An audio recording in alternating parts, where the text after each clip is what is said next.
सरकार पूरा देशी है। देश चलता है न्यायपालिका से, विधायिका से, कार्यपालिका से और मीडिया से।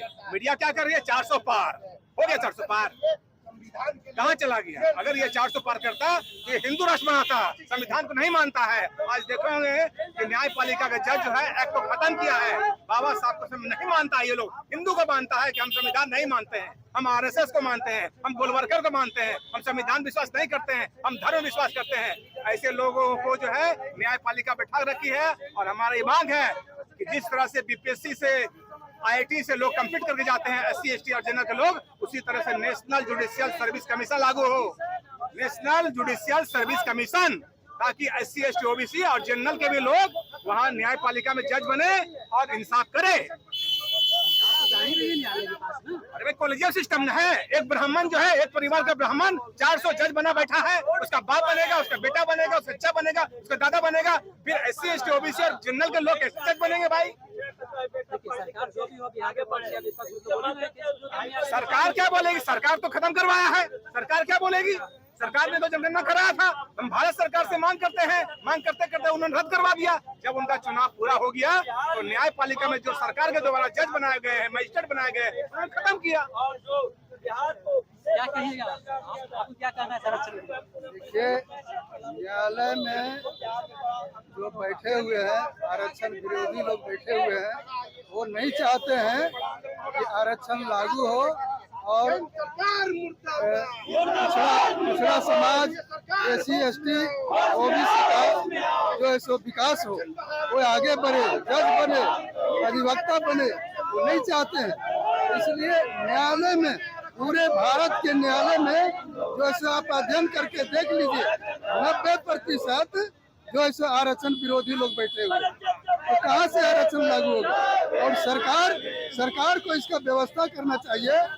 लेकिन सरकार भी चाहती है कि हमारा देश गरीब रहे और 10% लोग जो है हर जगह कब्जा करके जमाए रखे और बाकी लोग जो है उसका गुलामी करे। यही यहाँ सरकार का जो है सो नीति चल रहा है। इसलिए हम मांग करते हैं कि न्यायालय में आरक्षण विलम्ब लागू किया जाए, ताकि सभी को जो है सो न्याय मिले। एससी, एसटी, ओबीसी तमाम लोगों को न्याय मिले और सभी लोग जज बने। हमारे लोग जब तक जज नहीं बनेंगे तब तक हमारा समाज का विकास नहीं होगा।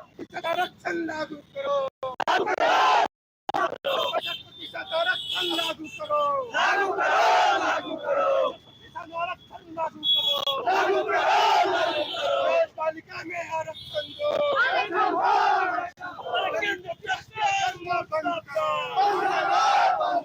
दलितों की हत्या करना बंद करो, बंद करो, केंद्र सरकार मुर्दाबाद, मुर्दाबाद, मुर्दाबाद, एनडीए सरकार मुर्दाबाद, मुर्दाबाद, मुर्दाबाद, बिहार में दलितों की हत्या करना बंद करो, बंद करो, बंद करो, बिहार में दलितों की हत्या करना बंद करो, बंद करो, बंद करो, केंद्र सरकार मुर्दाबाद, मुर्दाबाद, मुर्दाबाद, दलितों की हत्या करना बंद करो, बंद करो, बंद करो, जो दलितों से टकराएगा, जो दलितों से टकराएगा, आरक्षण देना होगा, देना होगा, देना होगा, 50% आरक्षण देना होगा, देना होगा, देना होगा, 50% आरक्षण देना होगा, देना होगा, देना होगा, मुर्दाबाद, मुर्दाबाद, आरक्षण से जो टकराए, मुर्दाबाद, मुर्दाबाद, नरेंद्र मोदी होश में आओ, नीतीश कुमार गद्दी छोड़ो, सरकार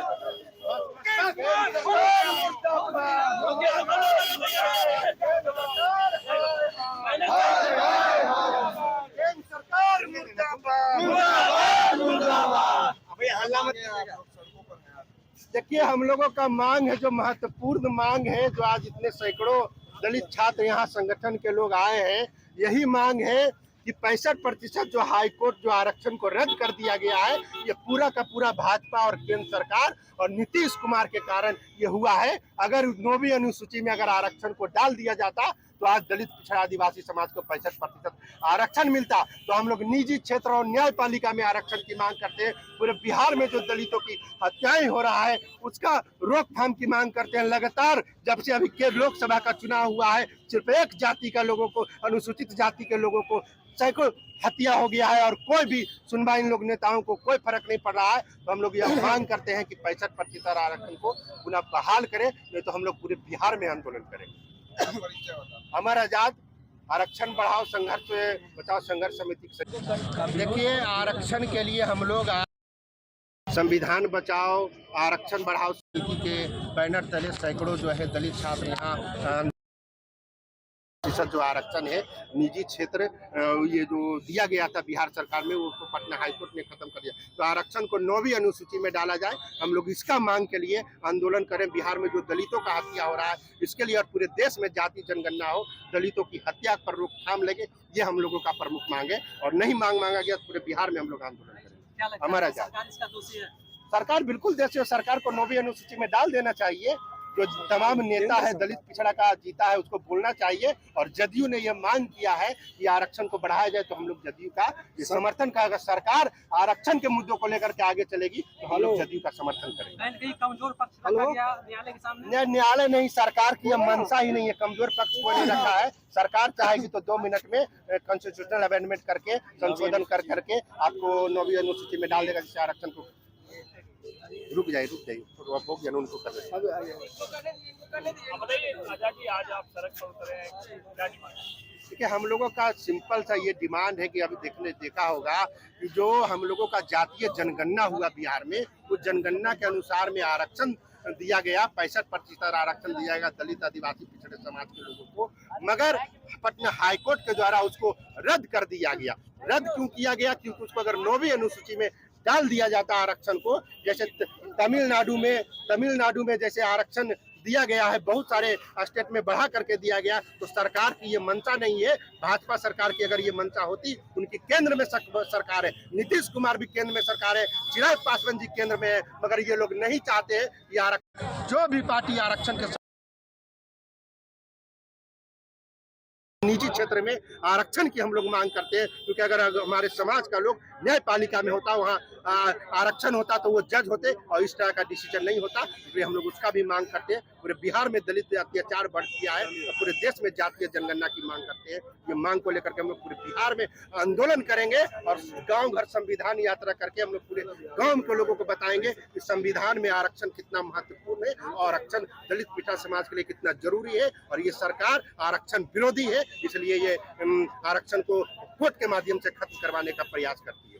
अमर आजाद आरक्षण बचाओ संघर्ष। देखिए, भगत सिंह ने एक बात कही थी कि यदि देश में आप पढ़े लिखे हैं, युवा हैं, तो आपको राजनीतिक समझ होनी चाहिए। और हमें लगता है कि जब हमारे हक हकूक़ की बात होगी, जब हमारे अधिकार की बात होगी, तो वहाँ पर हमें खड़ा होना हमारा फ़र्ज़ है।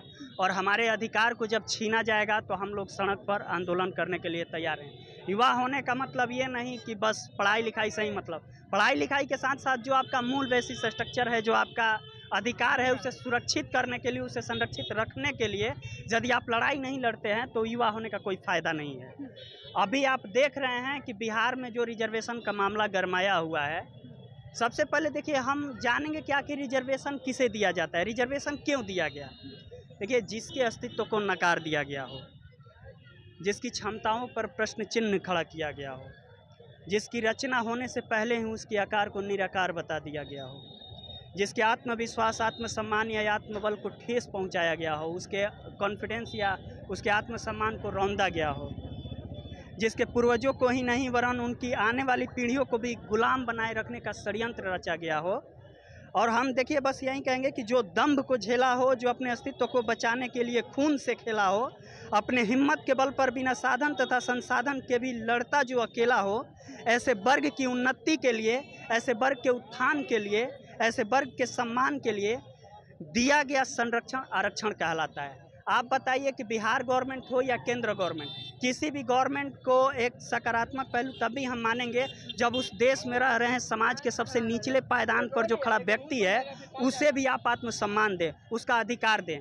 आज हमारे समाज के जो हाशिए पर पड़े लोग हैं, अभी बिहार गवर्नमेंट ने जो 75% आरक्षण लागू की थी उसे माननीय हाई कोर्ट के द्वारा निरस्त कर दिया गया, खारिज कर दिया गया। हम यही कहेंगे कि इसका जो जजमेंट है इसका हम लोग विरोध करते हैं और कहीं ना कहीं हम लोग सुप्रीम कोर्ट तक जाने का काम करेंगे और हम लोग माननीय बिहार सरकार से आग्रह करेंगे कि जल्द से जल्द पुनः जो आरक्षण बिहार में पहले लागू था वो बिहार में पुनः। ये भाजपा के लोग किसी भी हालत में आरक्षण को रोकने का काम करेंगे और हम लोग शुरू तौर से ही कहते रहे, चुनाव में भी हम लोगों ने कहा था कि भाई ये बीजेपी के जो लोग हैं ये आरक्षण विरोधी लोग हैं।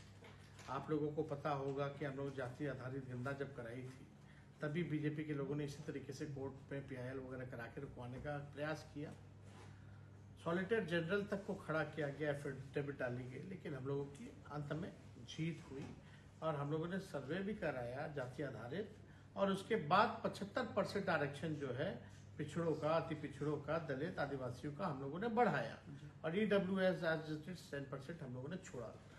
तो हम लोगों ने उस समय भी आपको पता है कि दिसंबर के माह में, नवंबर में हम लोगों ने कर दिया था ये काम और बढ़ाने का आरक्षण, और दिसंबर में हम लोगों ने भी कैबिनेट में हम लोग की जो महागठबंधन का जो कैबिनेट था हम लोगों ने भारत सरकार को भी हम लोगों ने रिक्वेस्ट किया था। उसके बाद हम विजय चौधरी वगैरह सब लोग बैठ के प्रेस कॉन्फ्रेंस भी किए थे कि भाई इसको शेड्यूल 9 में जो है डाल दिया जाए ताकि ये सुरक्षित रहे तमिलनाडु के तर्ज पर।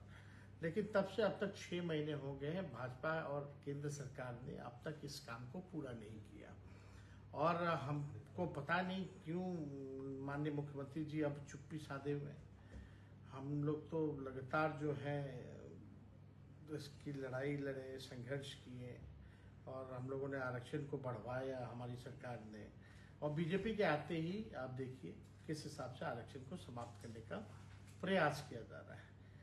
माननीय मुख्यमंत्री जी, जनता दल यूनाइटेड लोग इस मामले में चुप है, लेकिन हम अनुरोध करते हैं माननीय मुख्यमंत्री जी से, कई बार आपने प्रधानमंत्री जी के पैर पकड़े हैं, इस बार भी पैर पकड़ करके कम से कम शेड्यूल 9 में जो है आप इसको डलवाने का काम करें। अगर नहीं हो तो हम प्रस्ताव भी देना चाहते हैं कि सर्वदलीय लोग जो है बिहार के लोग वो जाके प्रधानमंत्री से जाकर के मिले और मिल करके जो है इसको अनुच्छेद 9 में जो है हम लोग डलवाने का काम करें। क्या तो ये तो हम लोग चाहते हैं कि भाई सब लोगों को जो अधिकार है वंचित शोषित समाज का, जिसकी जितनी आबादी है उस हिसाब से लोगों को हक मिलना चाहिए, सम्मान मिलना चाहिए, अधिकार मिलना चाहिए। तो हम लोग इस लड़ाई को हम लोग लड़े हैं, आगे भी लड़ेंगे और अगर बिहार सरकार अगर सुप्रीम कोर्ट नहीं जाएगी तो राष्ट्रीय जनता दल सुप्रीम कोर्ट जरूर जाएगी। 8 लाख लोगों को सरकारी नौकरी हम लोगों ने दे दिया और लाखों लोगों को रोजगार दिया और हम लोगों ने जो तय कर दिया था 7 निश्चय 2 में कि 10 लाख नौकरी देंगे और 10 लाख रोजगार देंगे।